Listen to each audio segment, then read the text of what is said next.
connect, solve painful problems, raise amazing adults, and have healthy families. Welcome to the Sean Donahue Show. Jordan and I do this podcast because we want your family to be close and connected. And we want you to feel empowered and equipped in your most important job, the most important job in the world. Let's go deeper than this podcast. Head to my website, parentingmodernteens.com, and get my email straight to your inbox. And when you're ready to go deep and get serious coaching from me, join me in my VIP membership. Parents are teachers and every home is a school. So teach well, love well. All right, let's have some fun together.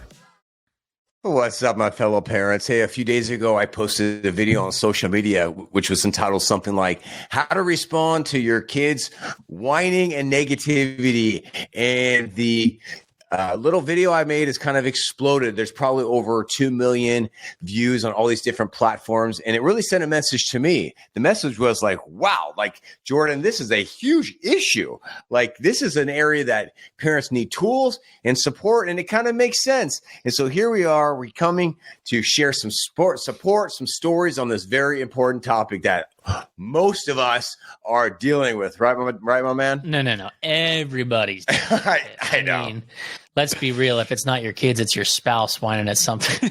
Or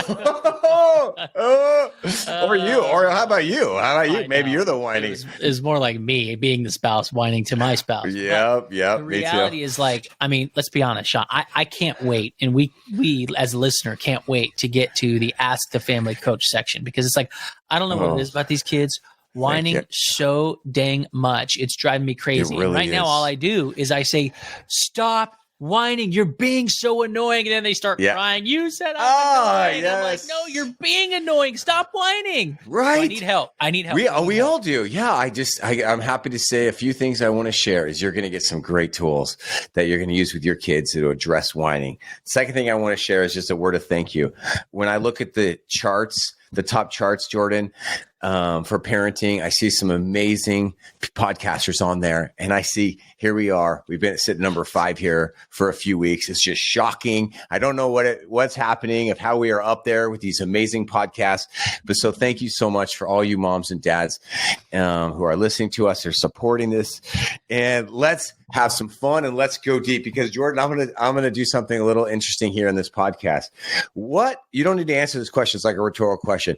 I'm gonna share some illustrations, some teaching, some stats, and one of the things I'm gonna do on this podcast, I'm gonna tell you, what does married sex have to do with kids freaking whining and being negative? What does married sex? What? I know. I'm gonna try. I'm gonna try to be a.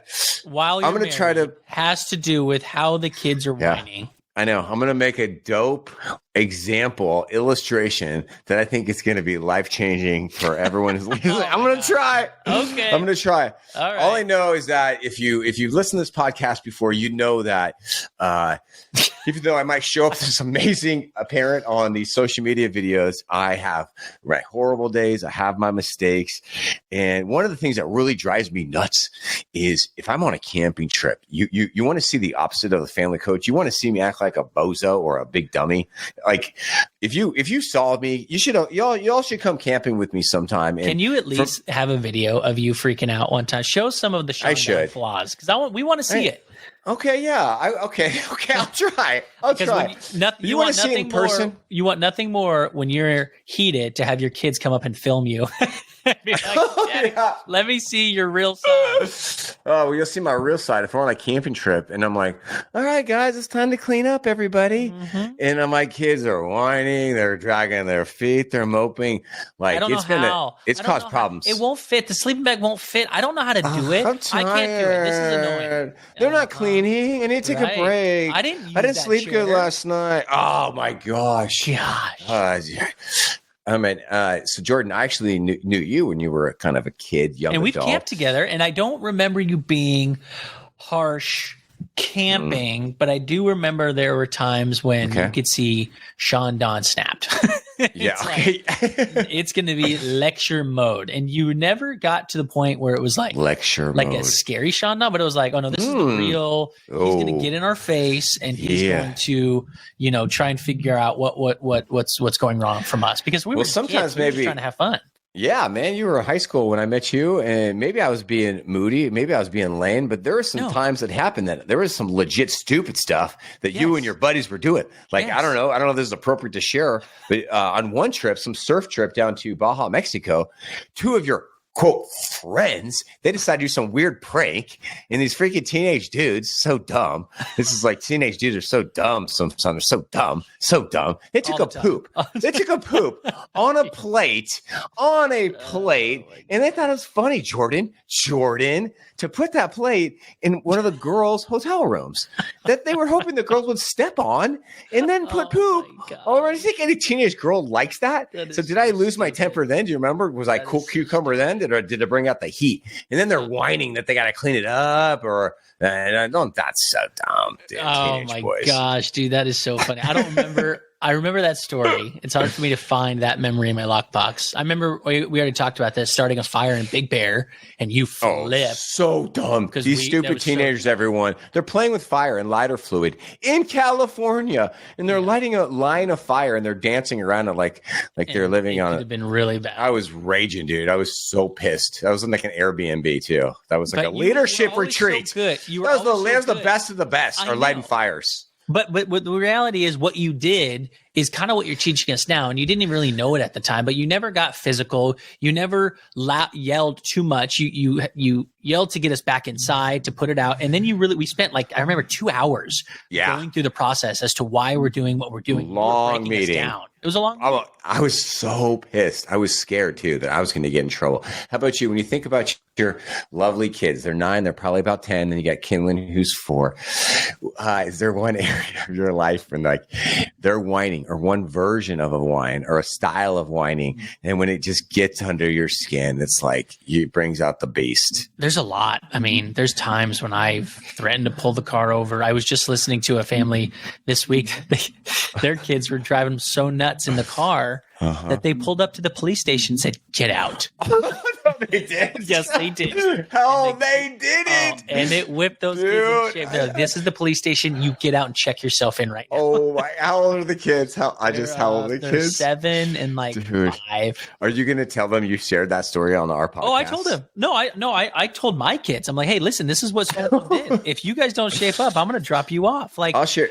Yeah, I'm going to drop you off. You get. There are times when I see family, and I feel bad for thinking of this, but families, right? Will get in this car accident where they drive off a cliff. And there are times when my kids are screaming in the back. So it distracts me from driving. And I'm like, I cannot concentrate. Yes. That's when I lose my cool. When I yes. That is so common. Yeah. I've got some weird stories about that myself. Please tell that family that you told their private story on a global podcast that has listeners all around the world. And so I'm going to give you some do's and don'ts to how to respond to the kids whining and negativity. We're mostly going to concentrate on the do's because the don'ts are not very, we shouldn't spend that much time. We might end up laughing at the don'ts if I role played them out. So here's the do's, because there's going to be a lot of don'ts that I'm probably doing. So, here's the thing. I think we all we either do them or we visualize them in our head, thinking about doing them, and then we have self-control to not do them. So I think it's all of us are dealing with these dark thoughts of how do we respond when our kids are shaming, or our negativity and or whining. And that's why I said the word shaming right there, because that's a very common thing we do. We shame them. We shame them. We say, "Stop. What are you doing? You're being whiny. You're acting like a little baby. Are you a baby? You want me to treat you like a baby? Yeah. How old are you? Right. People aren't going to like you if you do this. You're being dumb. This is so annoying. You're annoying. I'm just telling you, shut up." See how that's just this form of shame, aggression, passive aggression.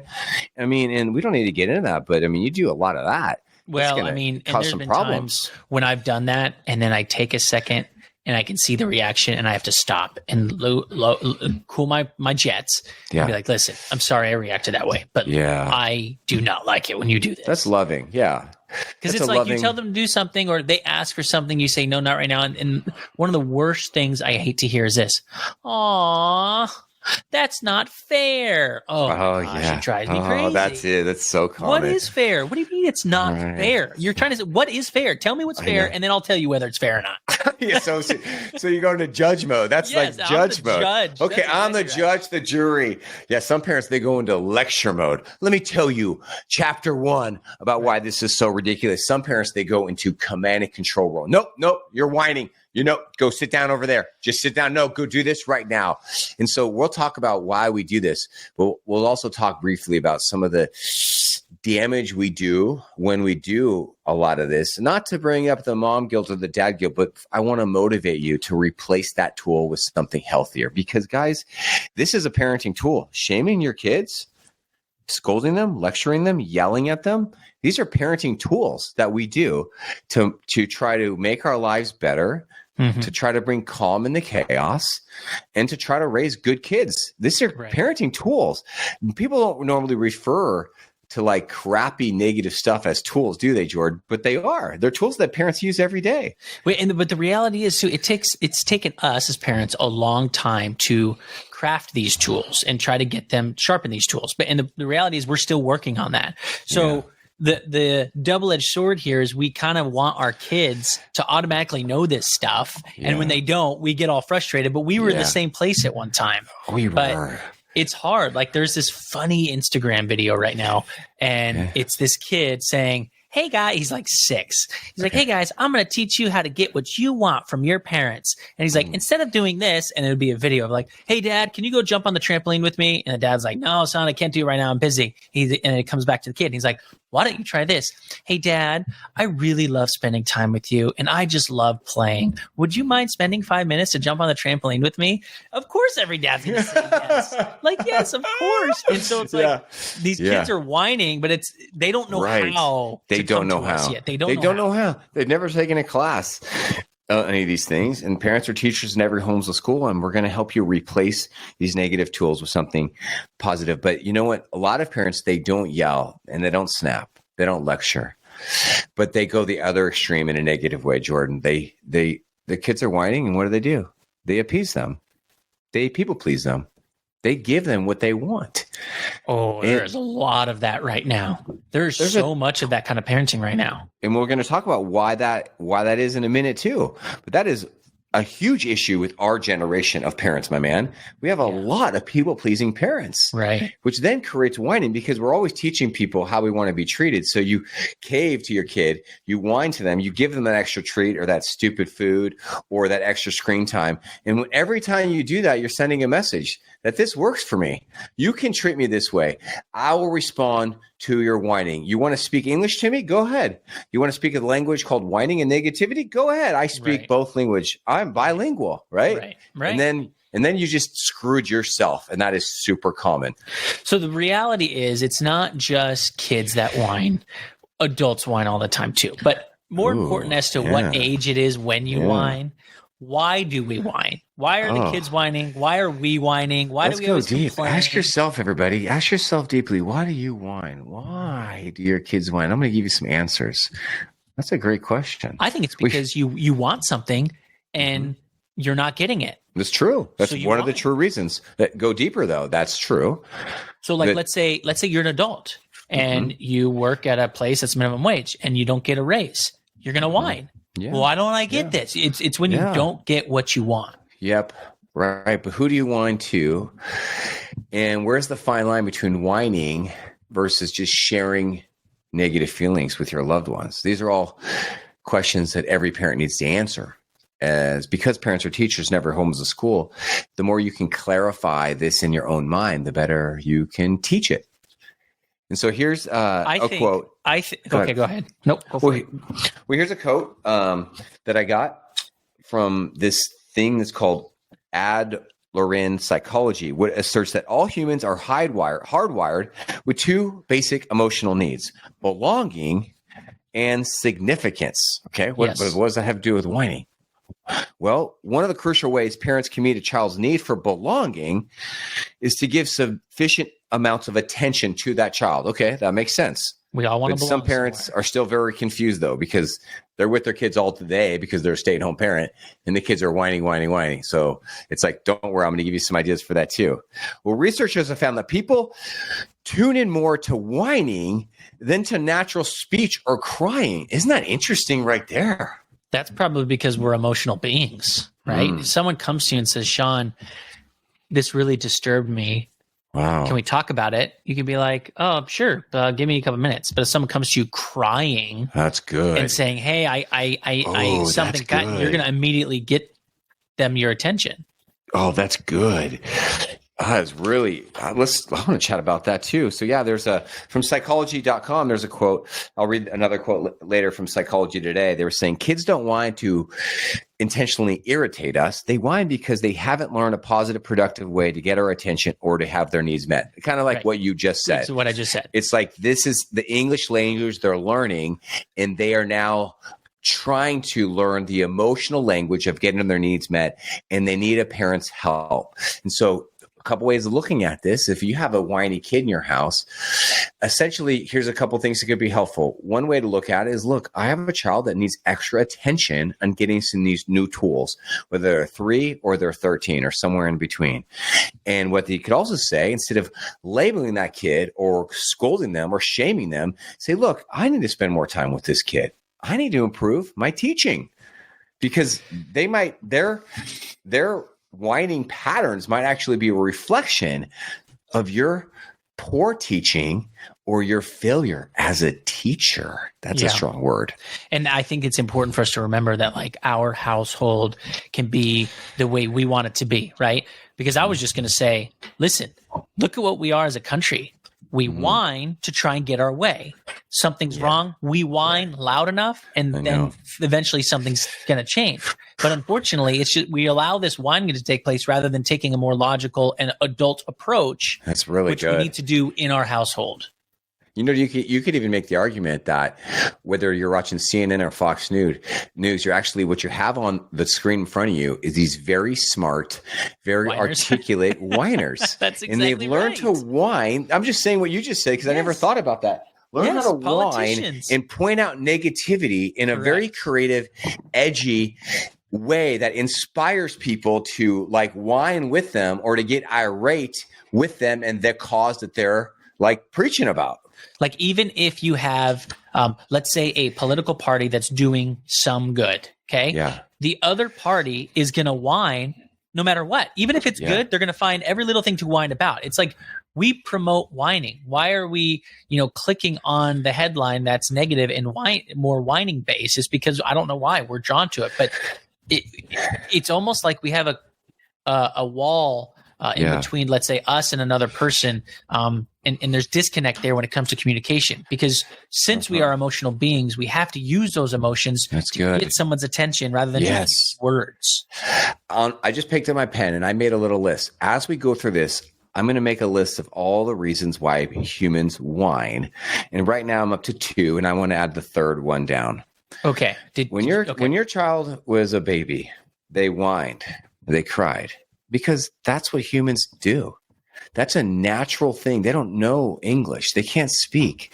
And so what good parents do is they hear the whining and they pick their child up and they change a diaper. Right. They hold them. They give them eye attention. They nurture them. They coddle them. And what you do by sending a message is, by doing that, you're sending a message like, hey, anytime you're in need, just call out for help. And you can trust me. I will be there. I'm here. Oh, that's good. You can attach to me. So and then what happens is our kids reach a certain age and they're still doing it. And now they're getting in trouble for it. Right. Which is kind of messed up. Like, no, they need to, like, kind of like how we talked about rites of passage last week. We need to help them understand that this is a natural, normal, good thing to do. It's all part of what we've all done for the history of humanity, but we need to usher them through into more adult-like or age-appropriate-like ways of getting their needs met. So we got 3 ways right now of why do people whine. They're not getting their needs met. 2, they have no tools, no good, healthy tools of getting their needs met, like we talked about. And 3, it's just in human nature.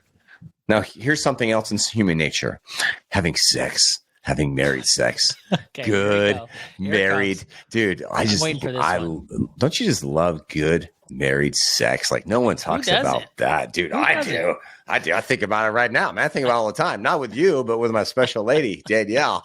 Like, you know what? Hollywood is always talking about that hookup sex or, Right. you know, makeup sex, drunk Uh-huh. sex, unprotected sex, you know, crazy sex, perverted sex, weird sex, sex on the first date. But you know what I'm going to talk about? I'm talking about that married sex. You know, that you've been married for 20 years and you just feel safe and you know how to get her done and get it done. And it's just fun. And you know what the best sex is, though? I got to whisper here because I have a home office. Dude, hotel sex. That's the best if you're married. What do you think about hotel sex? Am I being pervy right now? I think one, it can be great, but then two, I immediately think, how many other people have done this in this exact? Oh, not me, dude. That's what I think. Okay, now let's bring it back. Let's bring it back. How are you? Let's bring it back to linking PG. This Okay, to whining? okay. Let's say that because you were. like when they whine when you're having sex. Oh, yeah. Is that what you're saying here? You know, Is I'm this not full saying circle? that, and I'm not saying my wife whines after sex. I'm not saying that either, dude. Okay, I don't know. I'm All right. trying to guess here. What are you They trying just to say? roasted me now. Okay, let's imagine that you're a married man and you want to have sex with your wife because you like her body, and it's a pretty typical thing for a married man to want to have regular sex with his wife. You with me? Yeah, you just put it on the calendar. We'll do it every other Thursday. Yeah. Or- However you want to get it done. Yeah. There's a lot of creative ways to have married sex. Okay. But let's say that you really, you want to have sex and you're not getting it because she's not in the mood. She doesn't want to. She's making up excuses.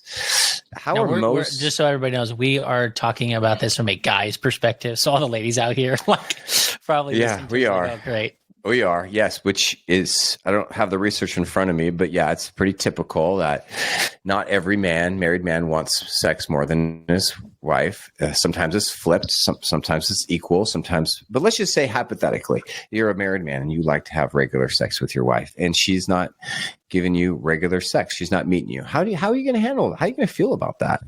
Well, I think that happens in a lot of couples and it causes stress.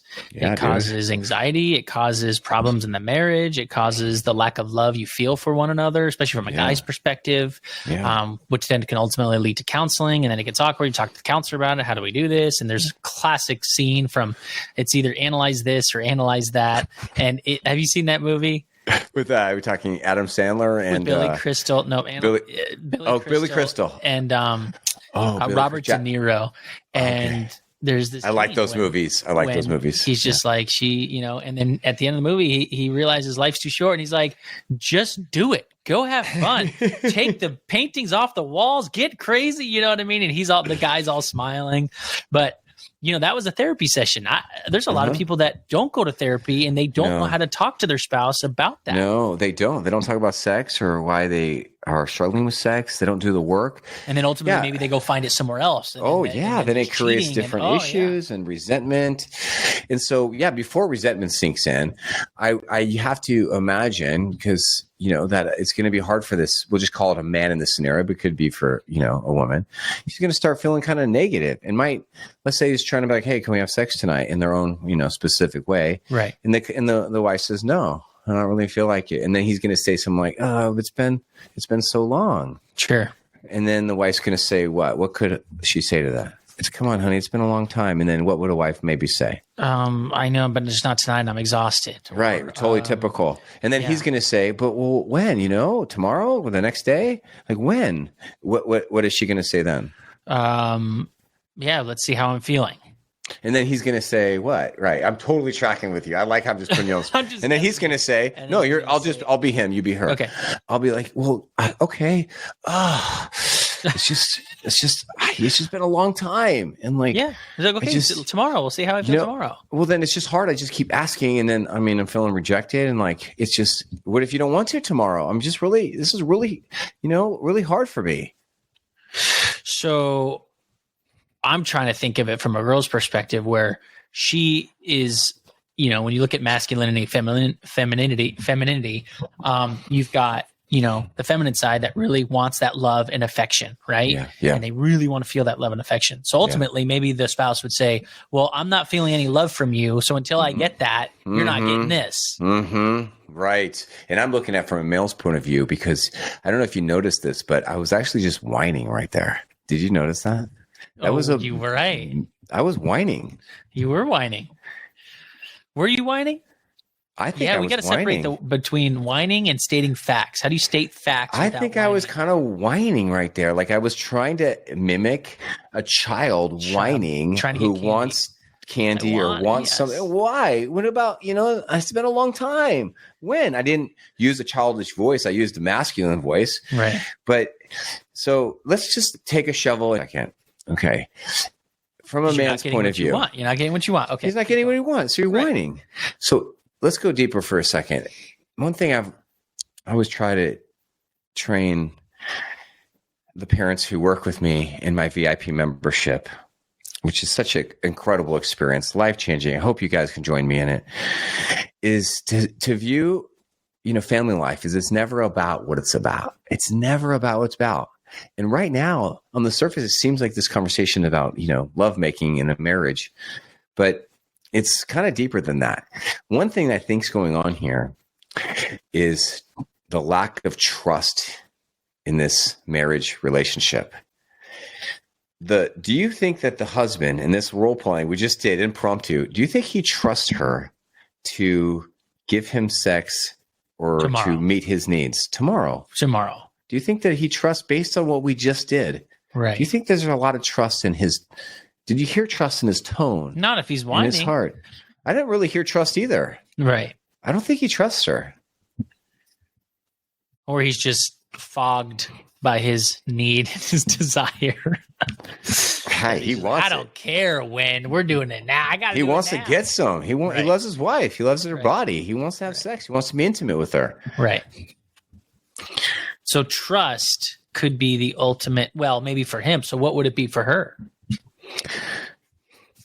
Yeah, I don't know. I'm not looking at it from her point of view in this. It's too complicated. I can only handle one. I know. I'm just saying, I don't know why she's not giving herself to her husband. I don't want to talk about that right now. I want to talk about. I think it's a connection issue. I think it's, you got to feel very close. You got to feel it's like, right. It's weird with guys. They think it's like they can, this term, hit it and quit it. Like it's like, you know what I mean? I mean, they're talking about it in songs. You go in and you can move on instantaneously after. It's in every movie, right? The guy gets up from bed and leaves.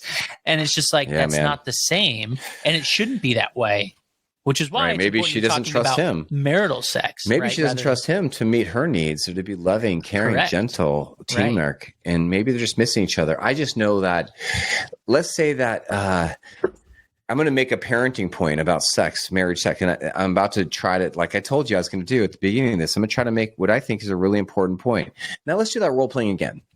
But this time I'm going to come to the point of view where I totally trust my wife, who that's going to be you, to be able to it's not a big deal if you don't want to have sex with me tonight, even tomorrow night, because I trust you, honey. I trust that we are going to be making love soon. And watch how my tone is not going to be whiny. Can we do it? Can we do take two? Okay. Take two. Okay. All right, take two. Drew and I are really good friends, right? I just put him on the spot. No warning. You're going to pretend to be a woman. We're going to talk about having sex together, dude. I love you, man. Good times. Okay. I'm going to try to be serious. I'm not going to say anything like, can we have sex tonight? That's your cue. I know. And I'm thinking of how a woman. Never, you're going to say no. You're not having sex. I understand that. I'm trying to be realistic. Okay. Sean. I know. It's kind of awkward. Here. I can't make eye contact with Jordan right now on the Zoom screen. I'm looking away. Babe, my wife's going to come in and be like, who are you talking to? Yeah. Babe, not tonight. I am just exhausted. Oh, come on, girl. Let me feel that body. Let me feel that body. Come on. Man, it's been a long time.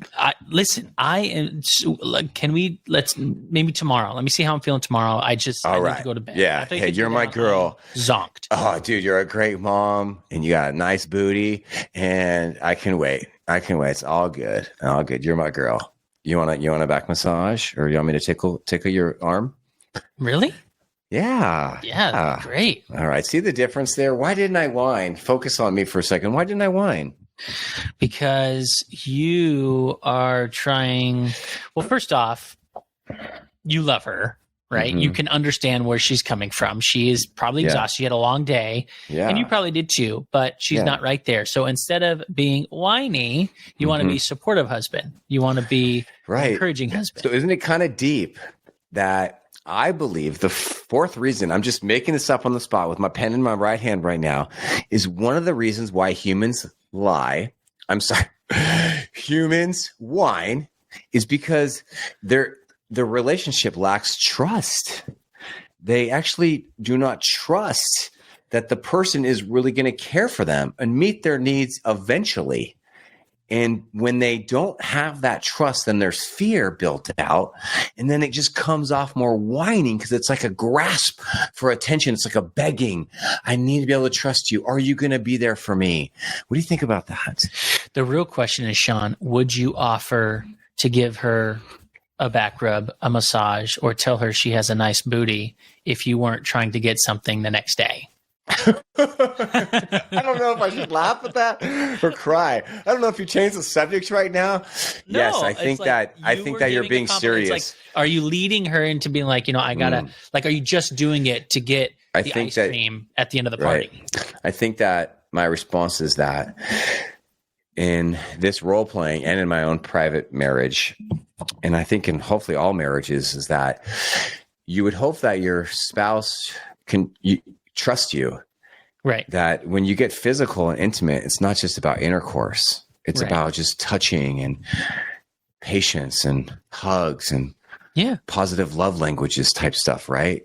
Well, that's one of the love languages is the power of touch, right? So just snuggling, right? Holding hands. And so, and talk about if the husband in this metaphor does respond that way, wouldn't that build trust with his wife that she can trust him to not guilt her, to not shame her, to not get weird, to not snap at her, but now serve her? She's actually being served by her husband versus her serving her husband or them serving each other. That sounds very loving. It really does.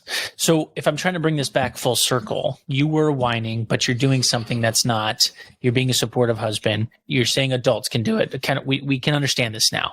But when I link it back to children that are whining, how am I supposed to be reacting in that situation? Here's a tool. Right now. Hey, we'll do some role playing if you're down to. Here's a tool. Hey, I know it's really hard for you. They don't get this one thing. And I'll just pretend like I'm talking to a 12-year-old. Yeah. I know it's really tough. I know. Hey, you can trust me. You can trust me though, that when you get older, you can have that or take two. Hey, I know it's really tough. I know you want it, but what else can I do for you? Anything that's important to you? I really, all right. I really want it. Well, you know what? There is, because things that are important to you are important to me. And I know this meant a lot to you. And I want you to know you can come to me, and I can't always give you these things that you want, but you can trust me to hear you out and to try to, be there for you. You can trust me. Okay. So you're still, I like it. You're still being that supportive father in this picture and encouraging, even though they can't get what they want. Let's go take three. Let's go with 6-year-old. Hey, I'm really listening to you. I know it's really important to you that you want this thing, but you don't have to talk to me like that. You can just tell me, tell me using your regular voice, not like a whiny voice. And you can really trust me to hear you and to listen and try to work with you. Okay. So can we try again? Just talk to me in a non-whiny voice. Right. I'm here.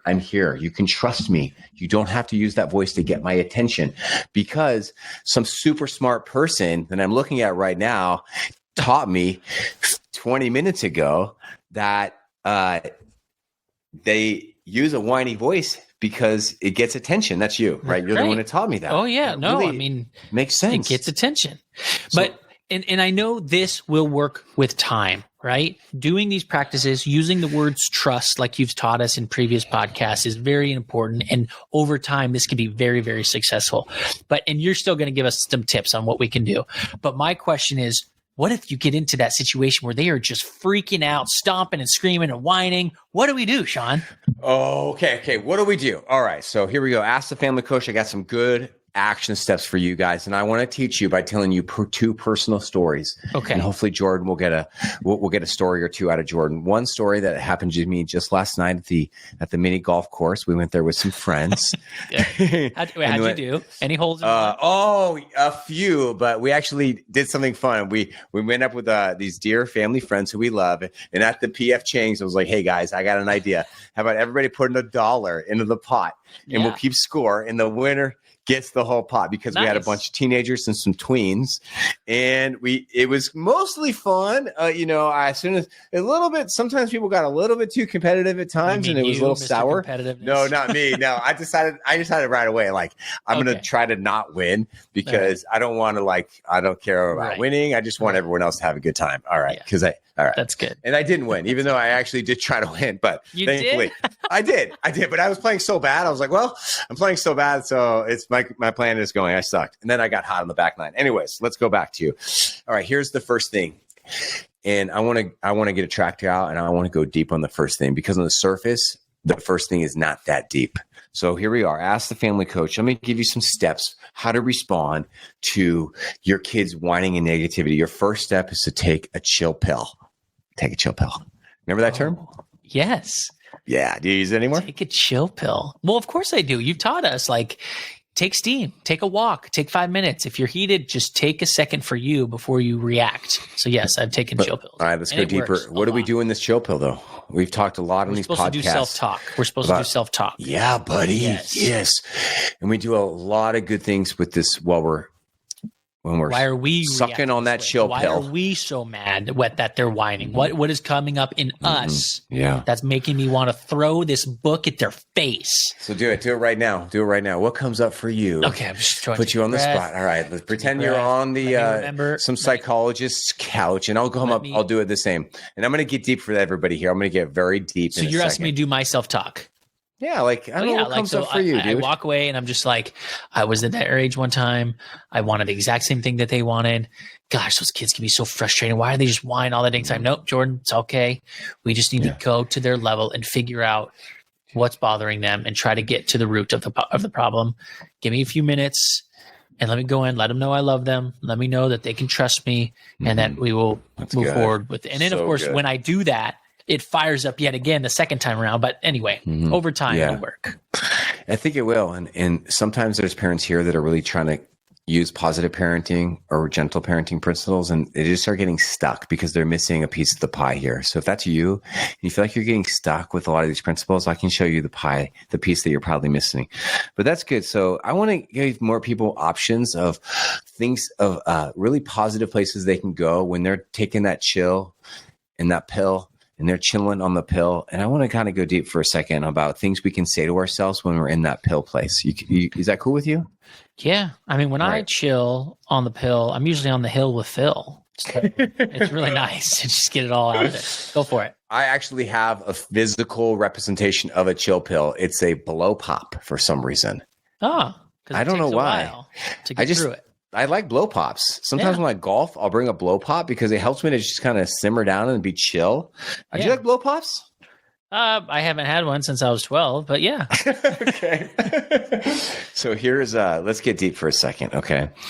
I think that something I've learned is that when I posted this video on all these social media platforms, you know what the number one comment was by far? It said something like this: my kid's whining is my number one trigger. Yeah. Ooh, a lot of us can feel that way. It makes me not wonder, like whining. Why though? Why, of all the triggers in the world, why is that someone's such a big trigger? Why does a child acting like a child, doing human behavioral things that we all do, whining, why does that trigger people? So I'm going to tell you my theory on it. What's on your mind? This is my theory. My theory is because we have, let's say, 20, 30 plus years of more experience than this child. Okay. We have done so much for this family to give them a roof over the head, to go to practice every single week, to do everything for them.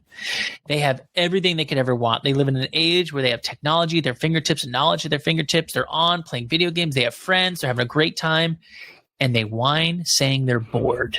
Mm-hmm. And they that triggers so many of us because if they could just go back in time and live when you lived, or if we can go back in time and live when our grandparents lived, we would be bored all the time. Yeah, buddy. But we're in this age where boredom is instantaneous. It's the craziest thing, and it just drives us nuts. That's my theory. I like it. Let's stay on that same train of thought with the word trigger. Right now I have a list that I've been writing down of why do people whine, and I have a fifth reason what I want to go into. I think our kids whining for many of us. I'm not talking about a few of us. Just like roll with me for a minute if you disagree. Just like help me flesh this out to our listeners. All right. I think it triggers our unhealed childhood traumas. All right. Can I tell you what I'm thinking? Yes. Okay. I think that people think like, oh, there's a valid reason why my kids whining and negativity bothers me because it's just annoying, because it annoys everybody. Ha ha ha, let's laugh. I think that's true, but I think for many people, it actually goes way deeper to that. It goes into their childhood and some things that happen to them, bad things that happened between them and their parents, and it caused trauma in their life, and it's not healed. And now it's brought into their parents. They're now parents, and one of the symptoms of the unhealed trauma is how highly triggered and reactive they get when their children act like children and they do normal things that children do, like whine and complain. Yeah, I got some illustrations for this. That makes sense. Okay, please clarify what kind of illustrations? Ask me questions to help me teach this. I've never taught them this before, and I want to make sure I do it well. And I was first going to rebuttal this and be like, okay, maybe a select few. Just hang with me for a second before you rebuttal. And hang that big butt to the side. Keep the butt to the side. No butts.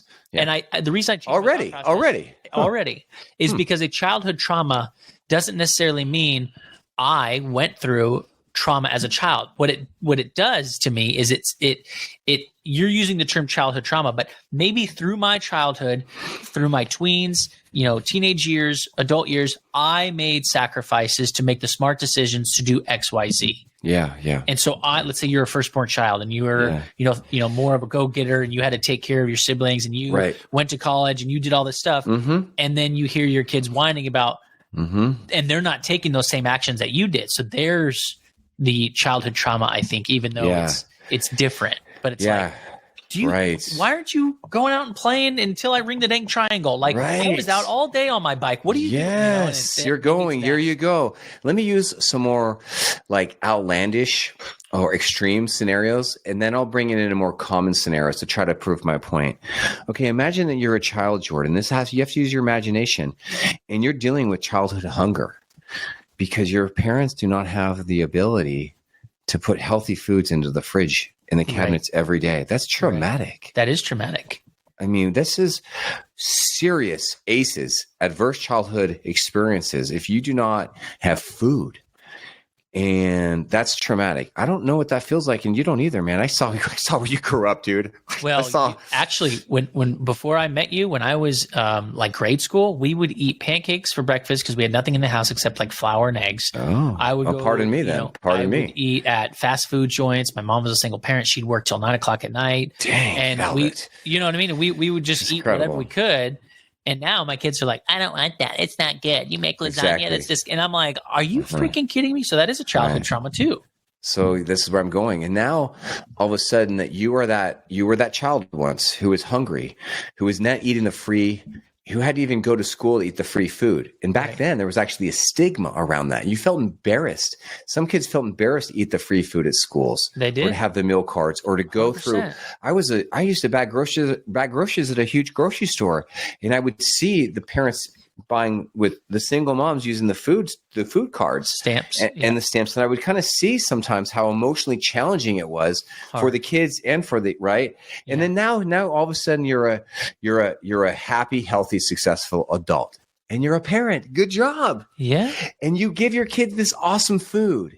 This awesome and life. Your kids are whining. And they're whining. and you are like, stop it. Stop whining. Stop it. That's you know what? right. You should be ashamed of yourself. I work so hard. You ungrateful kid, you know? And see, this is what I'm trying to say. You know what? That is a sign of unhealed trauma. You are making the past in the present. You've got work to do. Am I stretching too much with this? Or does that make sense? This is making sense. Okay, let me try another example. To somehow, completely not erase our memories, but like not have an impact. You gotta talk to yourself. Why is my kid whining? Oh, because my kid is a kid and he grows up in a nice middle-class home. Right. But why is it bothering so much? Well, you know why it's bothering you. No, I don't. These freaking kids are so selfish and they're such brats. I must be a crappy parent. Nope, you're not a crappy parent. Well, then what is it then? What is it? It's freaking kids. It's because, when you see your kids whining about food, it takes you back. No, it doesn't. I didn't whine about food at all growing up. Exactly. Yeah. What do you mean? Well, you know what I mean? Because you never had the opportunity to be picky with food. You never had the opportunity to say no thank you to food. And now you see this with your kids and it's hard for you. It's new for you. Oh yeah, it is. But I've had kids, my kids are not younger. They're 7 now, right? But you've never dealt with this. What do you mean? You've never dealt with this trauma. What do you mean trauma? Well, you didn't have enough food growing up. Yeah, but that wasn't traumatic. Really? Really? Well, then why you act so weird around your kids when they whine about food? Because that's okay for kids to whine about food. They're kids. That's a good point. See what I did there? Yeah. Is that helpful? Am I very getting weird now? No, it makes sense. But it's like so many of us don't want to turn that finger and point it back at ourselves. We just want to point at the dang kids because they're You want to point at the kid. Yeah. Or let's say you were raised by a parent who's like a military type A parent and they grinded you in a very negative way to keep things super clean in the house. And they try to tell you, like, if you didn't keep things super clean, you were really, going to have a bad future. You were a lazy bones. They would scare you into obedience. You know the type of parent I'm talking about? We're talking military, firefighter, police. Yep. We're talking about harshness, right? And they totally justify it as, and this is normal. It's my job to raise a great kid. Yep. All right. And then now what is that? Let's say that kid happened and they became afraid of their parent. Right. Now that kid now is 32, has 2 kids. Are these kids going to be super clean and tidy? Yeah. No. The question there is, no, they're do you kids. Go the opposite? Do you go the opposite? What are you going to do? Right. Yeah. What are you going to do? Are you going to continue that generational trauma? Right. Or are you going to go the other extreme and let your kids be total slobs? Because you want to just let them give whatever they want. Right. Right. So that would be evidence that you've been traumatized in your parenting and your trauma if you are living in these extremes. Doesn't that make sense? Yeah. How about this story? Go ahead. Oh no. Maybe it's important for us to think about like, okay, this is a trigger for me. Maybe I need to figure out a way to teach my kid about what I had or what other kids have and what the reality of the world is actually like and get out of their own bubble. How about this story? Last night we were with this lovely family at the mini golf place. Okay. I want to take this very serious because I'm talking about another family right now, a dear friend that I love. And we were waiting outside the men's room with 2 of his sons who are tweens. You with me? Yep. And we were like, oh, where are the women? And he said, oh, they're in the women's room. So let's just wait here and let them come out. Right. And I said, okay, let's just wait. But then his sons, the 2 kids, we're now waiting and we're in the arcade. We're in the arcade. Right? Yep. And they did not hear this conversation between the dads that we're going to wait by the women's room in the arcade. And there's like no one here in the arcade. It's a huge arcade. You with me? Yep. And then these 2 sweet young boys, they see games, shiny objects. No, they find our family members. Oh, they do. Oh, okay. Yeah. And so what do? They run off to go see them. But we can still see them. They're living in a straight line. Okay. Right? Yeah. And so I think to myself, my self-talk is, oh, they must see a shiny object. They're going someplace. They're tweens. They're not like 2 years old. They're not going to get kidnapped. It's all good. I'm not afraid. They're safe. We're in an arcade. You know what I mean? There's no one here. Yeah. And my buddy, he starts cussing and At the kids? running. Yeah, at the kids and yelling at the top of his effing voice in the arcade, calling them their names, making a scene. Making a scene. Like, big scene. I'll call the kid Ryan. Ryan. George. That don't matter. George! Yeah. George! Get over here! And he's, what the damn it? And it all happened like that. Yeah. So I got friends like that. I got a friend like that. Why? Too. Right. We all have friends like that. Yeah. But why? Why would my buddy, who I love so much, why would he go to that level in an arcade when his kids are tweens? Right there. They're right there. Yeah. They're like 20, 30 yards away. You know what I mean? Right. And then he goes over there and he lashes into them when they're just kids. They saw a shiny object. They saw our family members. They weren't in the women's room. Only one or two of them was in the living room, but it was my kids were out there, my teenage kids, and that's what they were running to. Right. So what are your, help me, because I can't. What do you didn't ask him? I was going to ask if the family coach actually asked him and stopped him and asked him. I didn't, man. I don't try to psychologize my buddies in a freaking arcade. But what do you think about that story? So he was obviously mad that they didn't listen. Well, this is what the surface is. They didn't listen. They didn't stay put. They didn't stay within the vicinity. They're disrespecting their father because he said we're going to wait, and they didn't. That's all his self-talk. That's what you're saying. That's what his self-talk goes to. This is on the surface, my kids, probably what he's mad. My kid, I'm scared. My kids are disobedient. They're disrespectful. They don't listen to me. Correct. They're impulsive, selfish brats. Yes. And they don't even care about their mother, waiting for their mother in the bathroom. Right. But deep down, and I have to deal with this right now. I can't wait to do this calmly. Connection before correction? No way. I need to get their attention now. Right. Why? Right. Why do you think this man thinks this way and did this? Maybe he's fearful that they would get kidnapped or that they would run off or get lost. Right. I don't know how big this place is. Not that big, man. I mean, when I say big, it's not like that big. It's like maybe he's afraid of his wife. Maybe his wife said, "Johnny, where'd you put little George? Mm-hmm. You let him leave your side." That's deep. What else? These are good, man. I just want to hear why else would he act this way? And this is not a. It's a respect thing. This is a regular issue. Yes, it is. In this person's in this man's life. But the why? Kids are probably wanting to be independent, and he's got a leash on him. I think he has unhealed trauma, childhood trauma, and trauma from his vocation.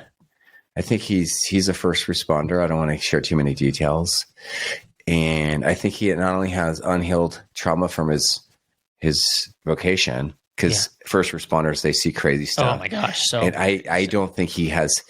I think that he's got to go back in time to his childhood and say, why does my, feeling powerless and scared hit me so hard? And what do I do about this? And I think he needs professional counseling. Well, I mean, it's his job to keep his kids safe, and he sees some rough stuff. And if something were to happen to his kids, he'd feel terrible about himself. So right, but this is what I'm asking. But that's what trauma does to you. Let's argue. I want to now you made me mad. You triggered me. What I do? Because this is the thing. Who is telling this person that an arcade at a mini golf establishment is dangerous? Scary and dangerous with tween boys? Who is telling him that? I think it's his trauma. We're not walking around with gangbangers there with their freaking pants by their knees showing guns. Right. There was barely anyone in there. It was a family establishment. It's not a location thing. I don't think it's a location thing. I think he would have done the same thing if he was at church, if he was at a Walmart, if he was. I agree. He does. I think it has to do with him thinking no matter what, it's a safety issue. I think trauma, this is what trauma does. It speaks to us like it's our friend. It tells us lies. It tells us things are scary that aren't scary. It tells us that we are in danger and that other people are in danger, and we have to do fight, flight, or freeze to protect ourselves when we are not. I think that is one way of explaining what unhealed trauma sounds like in our heads. Okay, so maybe we as adults come to this realization where we have unhealed trauma. Maybe we're still getting bothered by the kids whining. There's a lot you can do, and one of the things you can do is something you've seen Jordan and I do here on this episode and on a lot of other episodes. Jordan, let's give them advice right now. Here's something I say to myself. Take a chill pill, bro. San Diego. That's two San Diego guys giving parenting advice. That's what we say, man. Calm down. Just take a chill pill, little Grom. What are you doing, man? Exactly. Dude, you're acting gnarly out there, dude. You Right. need to go chill out, All Watch right. the waves, put your toes in the sand, bro, and just relax. Here's what I say to myself. Sean, you know what?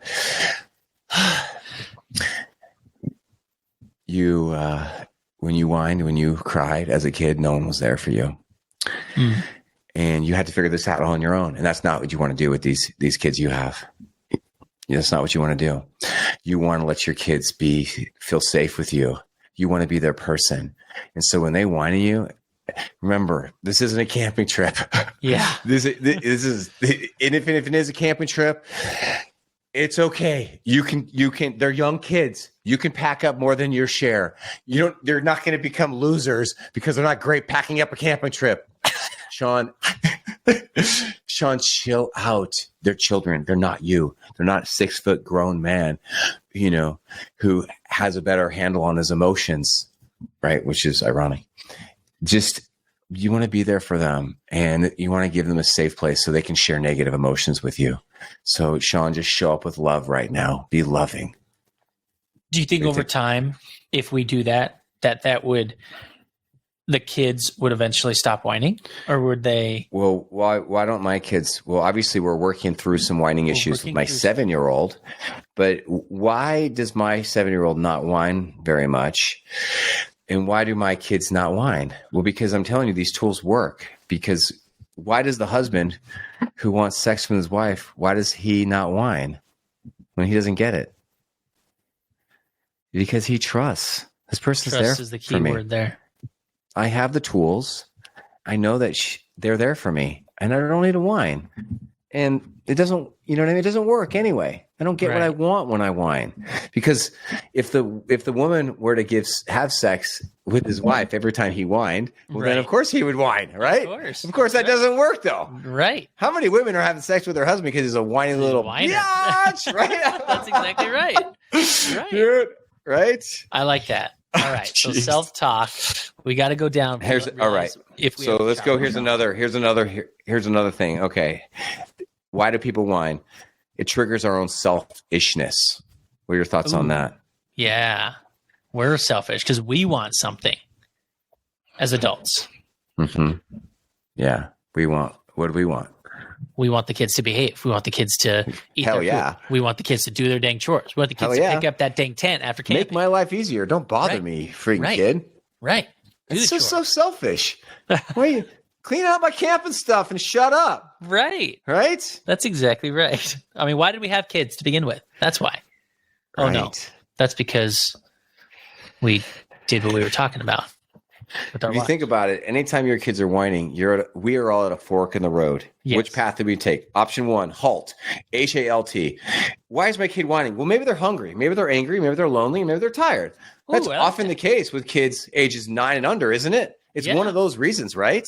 Halt. Hangry. I was going to say hangry. Put the hangry. I mean, hungry, angry, something. I would say 75% of the time my 7-year-old's whining because my 18-year-old doesn't whine and my 14-year-old doesn't whine. 75% of my time, my kid is whining. It's because they're hungry, angry, lonely, or tired. Halt. Usually it's tired or hungry. Don't you agree? I agree. What's your numbers for your kids? Some kids more than other. It's like part of some kids' nurture. What do you say your most whiniest kid? What percentage is it that they're just actually hungry or tired? Tired or hungry? I would say 65 to 70%. Yeah. So maybe even more. Option 2 is we can people please them. Give them what they want. What do you think about that option? Yeah, Does that no, work for you? That doesn't work. Dude, there's no way. When your kids whine to you, do you actually cave and give in to them? No, it doesn't work. Nah, dude. Nah. Ain't nobody time No, for I that. find myself doing it. I'm not going to lie. I do find myself caving in. I know. I'm lying. And I don't too. like what I do. I'm lying. I was lying. I do it sometimes. My wife would be, if my wife was here, be like, Sean, Yeah. you are so soft with our Right? youngest. That's what she would say. I'm just lying, dude. Give it. I have to put like a little All right. label on You this know what? episode for like explicit language because of some of the stuff I've been talking about here. I might have to, dude. I don't know. I get in trouble if I don't. Or we could react. Next time our kids whine, we can react. What do you think about that option? No, because we need to take a chill pill. You already taught us that. We need to take a chill pill.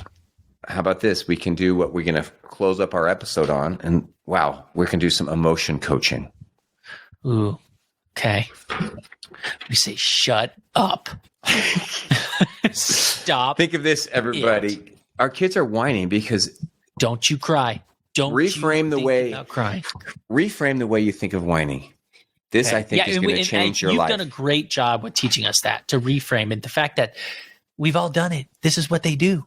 All right. Like, and they're coming to us. This is good. We should want this.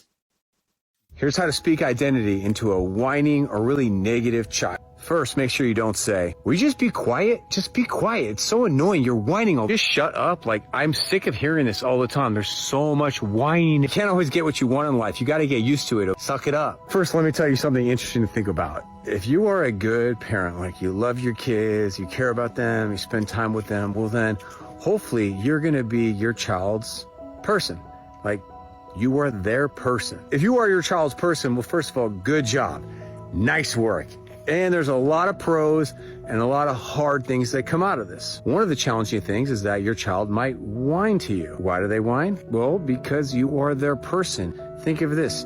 You're like one of the only people in the entire world full of people that will listen to them, that cares about their feelings. And kids that are whiners or complainers, well, they feel a lot of things. They feel them very deeply, and they're getting them out to the person that loves them, that cares about them, that can maybe do something about it. So instead of reacting or saying stupid stuff or letting stupid stuff come out of your butt or your mouth, maybe think about saying something really loving and affirming, because remember, a parent's words are very powerful. We want to help emotion coach this child. We want to help speak identity into them and help them process what's happening with them, with us, and with anyone else who's listening to this whining. Here's a couple ideas. After you've taken a chill pill and you're in a calm spot, the child's in a calm spot, I want you to know that I love it when you talk to me. You share your feelings with me. It means a lot to me. I want you to feel safe. You can come to me on good days, on bad days. I'm always here. And I love that you don't stuff your feelings, that you share them with me. This is a really good quality to have. And I hope you're patient with me, because as you probably noticed, like when you are sharing negative things, sometimes it's hard for me. It's hard when you're saying any negative things or kind of whining, you know? But I'm hoping we can work on this together, because I want you to feel free to like share your feelings with me, but that I want us to work on where that line is between like you just sharing your feelings and then you whining. Because when you whine, it really like affects me. I think it affects everyone in this house. And part of my job as your parents to kind of teach you like how to best share your feelings, that there's a time and a place, how to do it in a way where I can really hear you and respond to you. Because whining is just not good. It's not good for you. It's not good for me. It's not good for us. A parent's words are powerful. Use yours wisely. Enjoy my podcast or click that link if you want to go deeper. That's good stuff. What stands out to you? Thoughts? All right. So I think we all could learn so much from that, and the way our attitude is as parents to these kids. My next question to you immediately is you know, let's say we master this. Our ultimate goal, obviously, is to have them stop whining, because no adult likes whiners. You just don't. Society doesn't like whiners. Agree. Let's be real. So I love where you're coming from, but ultimately our reaction is just stop whining, because we just don't want them to do it, because we know that's not going to be helpful for them. So is there a fine line here where we're not promoting this, but we're still showing love? How is it at that point where we then just coach to get the whining to stop? Let's focus on that, the fine line, because that's what you mentioned and that's what the video kind of highlights. So a couple things to think about is, first, a part of your mindfulness when your kids are really negative, that's really add this to your self-talk, is I am my child's person. This is good. They're Right. coming to me because they love me. They trust me. This is what my kid has always done since they were a baby. And I want to show up for them. Next thing to think about is connection before correction. Some children are so negative or so emotionally deregulated that they can't really get that emotion coaching. They're just in that space and they just want to be negative, and they're deregulated. They're not thinking clearly. That's why they really get that eye contact. Okay. And to really help them to connect with you, help them to get a good breath and to really focus. Or you might have to wait an hour or 2 hours or 5 hours or even 24 hours to get to the coaching. Remember, teaching moments don't happen in the moment. How am I doing? Should I continue? Yes, please. Okay, the next thing I think this video highlighted is shared confusion, the psychology of shared problem solving to evoke that. We have a problem here because I want you to be able to come to me and talk to me and share anything with me. But when you have like a whiny tone to it, it's hard. It's hard for me. I don't hear you as well. And invite them into how this creates a problem in the relationship. Do you like that? I like that a lot. That one was brilliant. The number one of the main things that people do with their kids is they say, nope, I can't hear that voice. Correct. I can't hear that. Yep. Which on one hand, it sounds good. And I like that tool. I use that tool. My wife and I use that tool. On the other hand, look at the dark side of that tool.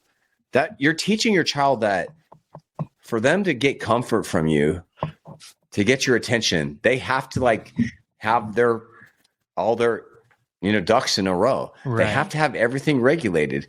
They have to. And do you want a relationship with that? Yeah. Would you like a relationship with your own wife? Yeah. Where you can only go to your wife Right. That's if not you're right. on your A game. Right. So see, no, like that's not what you want. You want that's why you want your kids to feel free. They can come to you, the good, the bad, and the ugly. You're not like this freaking drill sergeant where they have to have their all stuff together, because if that continues on, well, then you know what they're going to do. They're not going to come to you. Yep. Because it's just like, no, I can't get Okay. myself regulated. So F you. I'm not going to you. I'll go to somebody who accepts me the way I am, who loves Okay. me the way I am. That's deep right there, dude. Yeah, it is. All right. So So the next would be then- understand you when you're coming to me whining like this. That's So then, yeah, the emotion coaching part is like, look, there's this line. And then we want to teach our kids about the line. And when they're age 3, it's different when the line is 6, different when they're 9. It's different Okay. when they're 14 and 15, isn't it? Okay. And every family is different. Every line is different. For me, my tolerance for whining and negativity is much higher than my wife's. I just think that's how I feel. Okay. And sometimes she feels like I'm being more passive or being more like people pleasing, or I just think I'm being more patient. It doesn't bother me as much, the whining or the negativity. And that's okay, because no like co-parents are going to have the same exact line, are they? Right. And that's okay. Yeah. And how do you coach them that this is my line and mom's line is different? What do you think about that tool? I think and a great example is when the kid comes to mommy and says, "Mommy, can I have ice cream?" You say no, and then the kid comes to daddy. "Daddy, can I have ice cream?" Daddy says yes, and it's like, yeah. well, daddy said I could have ice cream. Well, wait, mommy said no. It's too close to bedtime. So that line is definitely not the same.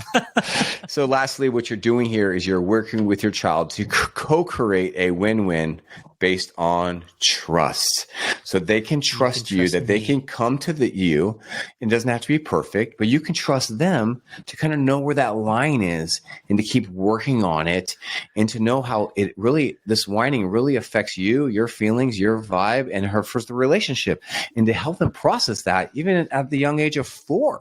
Yeah, that's good. I like that. That's a lot of internal reflections of us. Like This whole episode We- has been more about how we talk to ourselves Right. than how we talk to our kids. We went deep with this Yeah. episode, man. We did. And, if we just go to like what we're thankful for, like I'm thankful for the first tip that got us into this big spiral down that we've been going down. And it's that chill pill. It's that that California lifestyle, like chill out, bro. Like we could all do that. We could all just like take a breath, smell the roses, use whatever term you want. I am thankful, as we end our episode on my attitude of gratitude, is I'm thankful that I have a wife and 3 kids, and I think I'm their person. I think they have other people too, but I think I want to be their person. And they come to me in the good and the bad and the ugly, and I don't want to lose that. I don't want to sabotage that beautiful blessing of Right. being my child's person. I love it. Thank you so much for joining us today. You are a good parent. Oh my gosh, family life and parenting is so hard. I hope today gave you some tools and some inspiration. And if you're enjoying this podcast, then please do me a favor. Leave us a positive review on your podcast provider. And if you're hearing this and you're struggling as a parent, your family is struggling, or you need parenting tools for that one challenging, struggling kid, well, I will see you in a live Zoom call inside my VIP membership, and I will give you the specific tools you need to solve every problem you have and to stay strong, be close, and teach wisdom.